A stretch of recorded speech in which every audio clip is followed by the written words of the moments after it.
If you're using social to get clients and frustrated why people aren't engaging, why they're not clicking your links, and if it feels like a numbers game that you're not winning at, just one insight from the next 7 minutes can turn that around for you. My name is Pat. I help people get clients, and I specialize in inbound lead flow. When marketing clicked for me, our family's brick and mortar business soared out of about 10 years accumulated debt in about 9 months. The primary driver was not outreach, not cold calling, no email, not ads. No, it was organic social. This business was kicked off with a Facebook post that went viral and filled my client roster in about a month. Often when working with a new client, I'll review their social media, and at this point, it's kind of predictable what type of things I'm going to see. So here's my countdown for the biggest offenders, so you can avoid these pitfalls starting today. I'm guessing we're about 40 seconds in already, so here we go. Reverse order, rapid fire. Number 8, I learned that preaching doesn't work. Man, don't tell me what to do.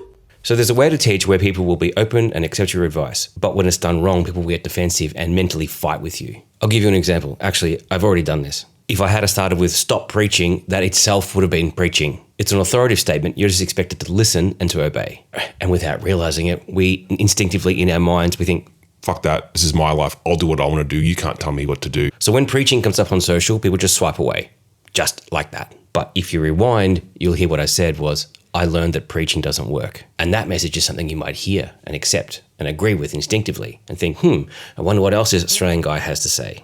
Next, we have the fact that people love interesting stuff.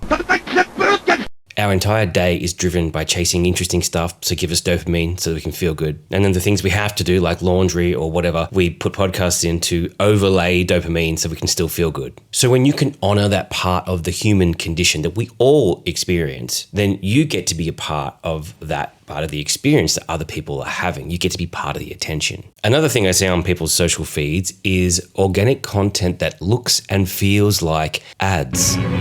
It feels like somebody wants to sell me something!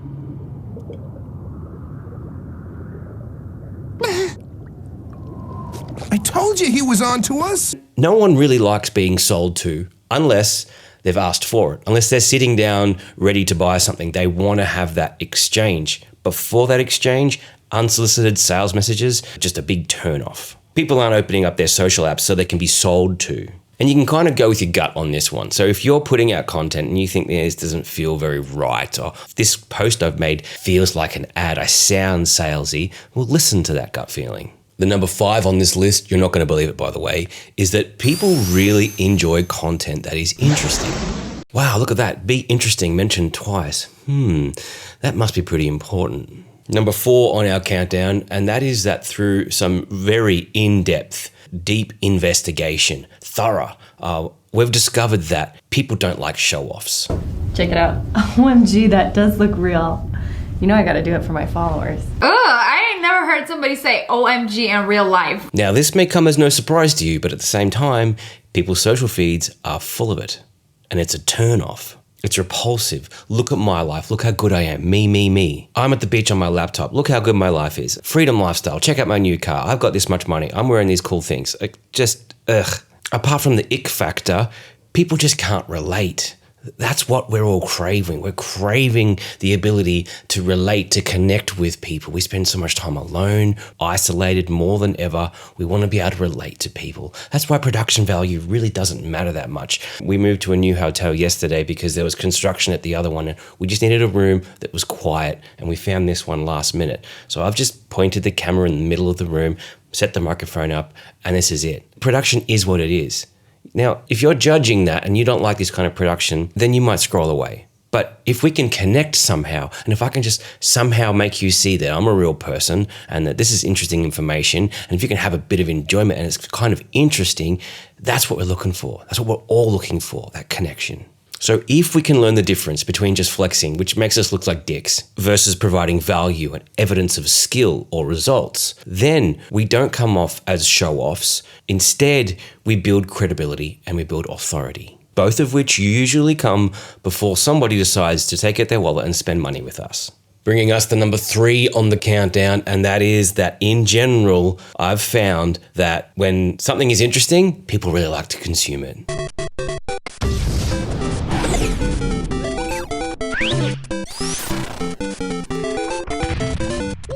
So So again, we find that be interesting is at the forefront of importance. See, being interesting opens the door for people to want to consume more and then at some point to want to know more. This is how we get people to click our links and to reach out to us without us explicitly having to ask them to do it. Now, if you've stuck around this long, you've made it to the top 2. These are the most important ones. These are the ones that are going to really help you break through and get the attention. Number 2 is that the feedback loop is massively underrated. And I see in my work that when people figure out how to tune into what the audience is telling them, platform specific, that's when their content usually starts to pick up. And this is a precursor to maybe a few pieces of that content going viral.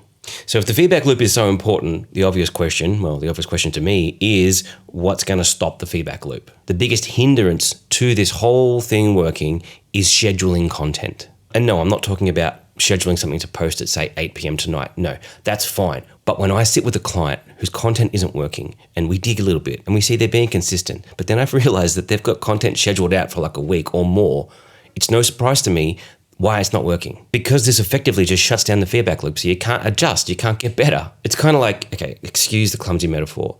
Let's say you're playing tennis and the person hits the ball over the net to you and you wait a week to return it. I mean, the ball's gone past you. You don't even have a chance to compete, let alone win. That's kind of what it's like when you're scheduling things out with your social media. You need to have immediate feedback to see what's working. And this stuff is also platform specific. So if you're trying to get better at Instagram, then play on Instagram until you get it. If you're trying to get better on Facebook, then stay there until you get it. There's advice to be everywhere all at once.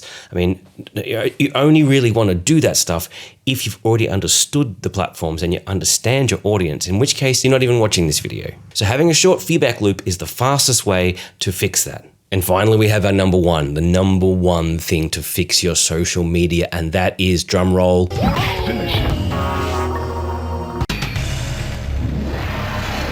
in my experience, interesting content usually is superior to non-interesting content.